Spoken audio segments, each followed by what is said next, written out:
عزیز طلباء السلام علیکم ورحمۃ اللہ۔ آج ہم حروف پڑھنے جا رہے ہیں جو سال دوم کا بہت اہم ایک حصہ ہے، یعنی ان کو اپنے ایم سی کیوز کے پیپر میں سے 5 ایم سی کیوز حروف کے اوپر آئے ہوئے حل کرنا ہوتے ہیں، اور اس کے لیے لازم ہے کہ پہلے وہ ان کو سمجھ لیں۔ آئیے باقاعدہ دیکھتے ہیں۔ جی یہ دیکھیے، سب سے پہلے ہمارے پاس حروف ربط ہیں۔ یہ ہمارے پاس مختلف الفاظ کی شکل میں ہیں۔ حرف کی پہچان یہ ہے، میں نے پہلے بھی بتایا تھا کہ نہ تو وہ اسم ہوتا ہے نہ ہی فعل، بلکہ اسم اور فعل کو ملا کر جملے کو بامعنی بناتا ہے، یہی اس کی پہچان ہے۔ یہاں دیکھیے کا یا کے یا کی، اس طرح کے الفاظ، مثلا ارشد کے جوتے، اگر کے ہٹا دیا جائے تو ارشد جوتے کوئی لفظ نہیں بنے گا، اس لیے یہ بہت اہم لفظ بنتا ہے۔ لیکن کمال یہ ہے کہ یہ نہ تو اسم ہے نہ فعل ہے۔ اسی طرح نے، جیسے بھائی نے چھوٹی بہن کو، نے اور کو آگے سے کو بھی ہے، پڑھایا وغیرہ۔ اس طرح سے نے اور کو ہٹانے سے چھوٹے بھائی بہن پڑھایا کوئی بامعنی جملہ نہیں بنتا، اور نے یا کو صحیح جگہ پر لگانے سے درست جملہ اخذ ہوتا ہے۔ اس طرح سے تک میں یہ حروف ربط ہیں جو جملے کے اندر ربط پیدا کرتے ہیں، اس لیے ان کا نام بھی حروف ربط رکھا جاتا ہے۔ عام طور پہ کا، کے اور کی کے لیے حروف اضافت، اور نے کو سے تک میں ان الفاظ کے لیے حروف جار کا لفظ بھی عربی زبان میں استعمال کیا جاتا ہے۔ اس کے علاوہ حروف عطف، جو دو باتوں کو، دو جملوں کو، دو مختلف طے کی گئی باتوں کو، بیان کی گئی باتوں کو واضح کرتے ہیں، مکمل کرتے ہیں، اور اس لفظ کے بغیر وہ جملہ مکمل نہیں ہوتا۔ جیسے اسلم اور اکرم آئے، اب اگر ہم اور ہٹا دیں تو اسلم اکرم آئے، یہ کوئی بامعنی جملہ نہیں بنتا۔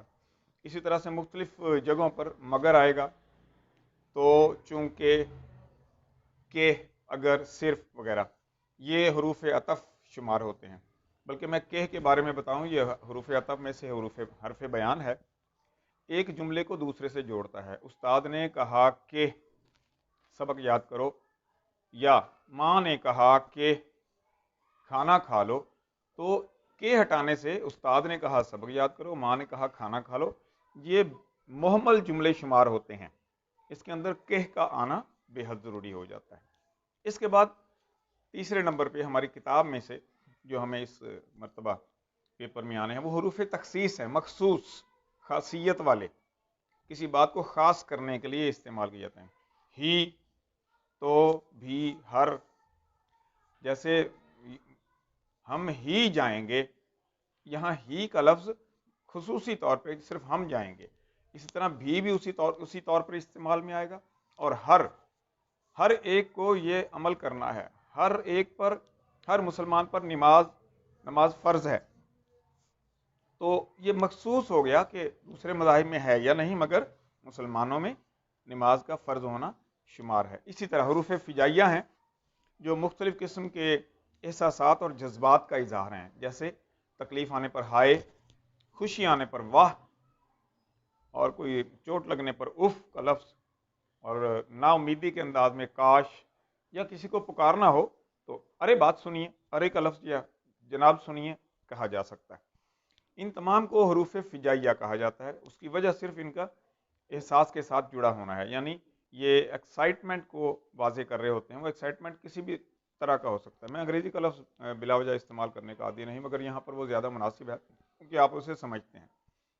تو فجائیہ میں ایسے الفاظ کا استعمال، ہائے مجھے چوٹ لگ گئی، واہ ہم نے میچ جیت لیا، اف یہ کتنا خراب کام کیا، کاش ہم کامیاب ہوتے، ارے میری بات تو سنتے جاؤ، وغیرہ۔ اس طرح کے جملوں میں ان کا استعمال آپ کو ایم سی کیوز کی شکل میں آئے گا، اور اس ایم سی کیوز میں سے 3 آپشن بڑی سیدھی سی بات ہے غلط ہوں گے، ایک بالکل درست ہوگا۔